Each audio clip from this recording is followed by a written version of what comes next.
وہ ایک آدمی کی بھینس بیمار تھی, وہ حکیم کے پاس آیا. حکیم صاحب نے اسے کہا کہ بھائی اس کو جلاب آور دوا دینی پڑے گی بھینس کو, ایک دفعہ اس کا پیٹ صاف ہوگا پھر یہ انشاءاللہ کھانا پینا شروع کر دے گی.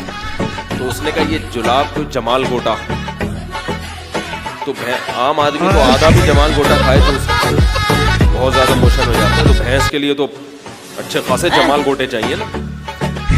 تو کہا کہ یہ جمال گوٹا کا پاؤڈر بنا کے اس کے منہ میں ڈالو اور پانی ڈال دو. اب وہ ڈالتا ہے تو بھینس نکال دیتی ہے منہ سے باہر, وہ بھینس تھوڑی نکلے گی, وہ تو کڑوی چیز ہے. تو یہ حکیم کے پاس گیا کہ اب جب آپ نے دوا بتائی ہے اتنی بھر کر جمال گوٹے کی, تو مجھے کوئی طریقہ تو بتائیں کہ اس کے منہ میں چلی جائے گی. حکیم صاحب نے کہا کہ پائپ میں دوا ڈالو, پائپ اس کے منہ میں رکھو بھینس کے منہ میں, اور پائپ کا دوسرا سرا اپنے منہ میں رکھ کے زور سے پھونک مارو. جب زور سے پھونک مارو گے تو یہ دوا اس کے پیٹ میں چلی جائے گی. ٹھیک ہے جی.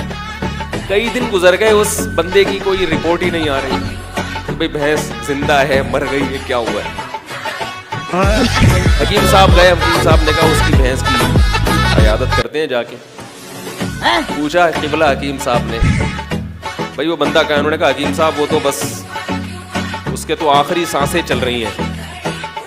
کیا ہوا بھائی, اس کے پاس جا کے پوچھا کہ بھائی تم نے بھینس کے منہ میں دوا رکھی تھی؟ اس نے کہا ہاں رکھی تھی. پائپ رکھا تھا بھینس کے منہ میں؟ ہاں رکھا تھا. پھونک ماری؟ اس نے کہا ہاں پھونک بھی ماری. کس نے؟ اس نے کہا بھینس نے پہلے مار دی.